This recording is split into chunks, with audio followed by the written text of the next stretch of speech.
ঘটনাবহুল একটা বছর পার করল ক্রীড়াঙ্গন। বিসিবিতে নাজমুল হাসান পাপনের অবসান, বাফুফের মসনদ ছাড়তে হয়েছে প্রায় ১৬ বছরের সভাপতি কাজী সালাউদ্দিনকে মিলেছে হামজার লাল সবুজের জার্সিতে খেলার অনুমতি। আন্তর্জাতিক ক্রিকেটে ছিল এক ঝাঁক তারকার বিদায়ের গল্প। আর্জেন্টিনার ব্যাক টু ব্যাক কোপা জয় কিংবা ভিনিকে পেছনে ফেলে রদ্রির ব্যালন ডিওর জয় দাগ কেটেছে ভক্তদের মনে। ক্রিকেট ফুটবলের বাইরেও বাংলাদেশের আন্তর্জাতিক সাফল্যের গল্পকথা লিখেছে ২০২৪। বিদায় নিল ২০২৪। ক্রীড়াঙ্গন দেখল ঘটনাবহুল একটা বছর। দেশের পরিবর্তিত পরিস্থিতিতে অবসান হয়েছে বাংলাদেশ ক্রিকেট বোর্ডে নাজমুল হাসান পাপন অধ্যায়ের। সাবেক অধিনায়ক ফারুক আহমেদ হয়েছেন সভাপতি। দেশের ক্রিকেট ইতিহাসে আন্তর্জাতিক ম্যাচ খেলা কোনো ক্রিকেটার প্রথমবারের মতো পেলেন এই দায়িত্ব। বরখাস্ত হন বহু আলোচনা ও সমালোচনার জন্ম দেয়া টাইগারদের হেড কোচ চন্ডিকা হাথুরুসিংহে। দেশের মাটিতে ক্যারিয়ারের শেষ টেস্ট খেলতে চেয়েছিলেন সাকিব আল হাসান, তবে নিরাপত্তা ইস্যুতে পূরণ হয়নি তার সেই ইচ্ছা, যা নিয়ে দেশ জুড়ে ছিল সাকিব ভক্তদের বিক্ষোভ।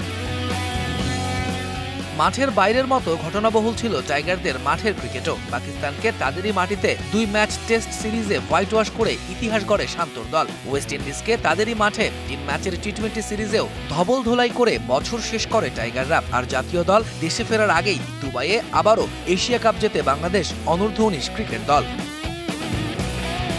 ক্রিকেটের মতো ফুটবলেও লাগে বদলের হাওয়া। বিদায় নেন ১৬ বছর বাফুফের মসনদ দখলে রাখা সভাপতি কাজী সালাউদ্দিন। একই পদে নির্বাচিত হন তাবিদ আউয়াল। মাঠের ফুটবলে আবারও বাজিমাত মেয়েদের। এবছর দক্ষিণ এশিয়া জয় করে টানা দ্বিতীয়বার ছাদ খোলা বাসে নারী ফুটবলারদের উল্লাস আনন্দে ভাসিয়েছে পুরো জাতিকে। সাফের বয়স ভিত্তিক আসরে ১৬-১৯ নারীরা চ্যাম্পিয়ন। অনূর্ধ্ব-২০ বালকরা চ্যাম্পিয়ন হলেও ১৭ দল হয়েছে রানার্স আপ। বছরের শেষ দিকে সবাইকে কাঁদিয়ে না ফেরার দেশে চলে গেছেন স্বাধীন বাংলা ফুটবল দলের বেশ কয়েকজন সদস্য, যাদের মধ্যে অন্যতম স্বাধীন বাংলা ও জাতীয় দলের প্রথম অধিনায়ক জাকারিয়া পিন্টু।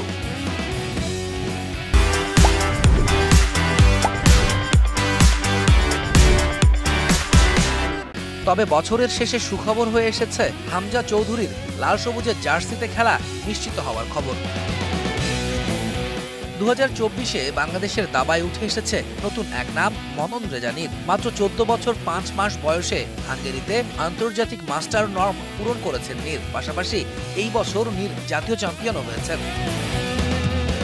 বছরের শেষ মাসে এসে হকির ইতিহাসে সেরা সুখবর এসেছে। প্রথমবার যুব বিশ্বকাপ নিশ্চিত হয় বাংলাদেশের, যা অনুষ্ঠিত হবে আগামী বছর। এক ঝাঁক তারকার বিদায়ে বছর শেষ করেছে আন্তর্জাতিক ক্রিকেট অঙ্গন। টি-২০ ছেড়েছেন বিরাট কোহলি, রোহিত শর্মারা। ক্রিকেট থেকে অবসর নিয়েছেন অশ্বিন। ৩ ফরম্যাটকেই বিদায় জানিয়েছেন অজি ওপেনার ডেভিড ওয়ার্নার ও ম্যাথিউ ওয়েড। তালিকায় রয়েছেন James Anderson, Malan, Moeen Ali, Mohammad Amir Rao. এই দুঃখ ভুলিয়ে অবশ্য ক্রিকেট প্রেমীরা ২০২৪-এ দেখেছে ১৭ বছর পর ভারতের বিশ্বকাপ জয়, দেখেছে নিউজিল্যান্ডের আন্তর্জাতিক ক্রিকেটে শিরোপা খরার সমাপ্তি। এর মাঝে ভারত পাকিস্তান ক্রিকেট বোর্ডের দ্বন্দ্ব নিয়ে নাভিশ্বাস আইসিসি। শেষ পর্যন্ত এসেছে সমাধানও।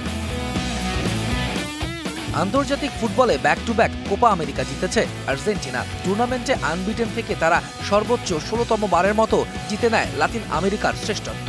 সর্বোচ্চ ৪র্থবারের মতো ইউরো জেতে স্পেন। রিয়াল মাদ্রিদের আর লেভারকুজেনের প্রথমবারের মতো বুন্ডেসলিগা জয় স্মরণীয় করেছে ২০২৪-কে। এবছর ব্যালন ডিওর জিতছেন ভিনিসিয়াস, এমন খবর প্রায় নিশ্চিতই করে ফেলেছিল ইউরোপীয় গণমাধ্যমগুলো। তবে সবাইকে অবাক করে ভিনি ও বেলিংহামকে পেছনে ফেলে ব্যালন ডিওর জিতে নেন ম্যান সিটির স্প্যানিশ ডিফেন্ডার রদ্রি। বছর শেষে ২০৩৪ বিশ্বকাপ আয়োজনের চূড়ান্ত অনুমোদন পায় সৌদি আরব। তৌহিদুল ইসলাম, ডিবিসি নিউজ ডেস্ক।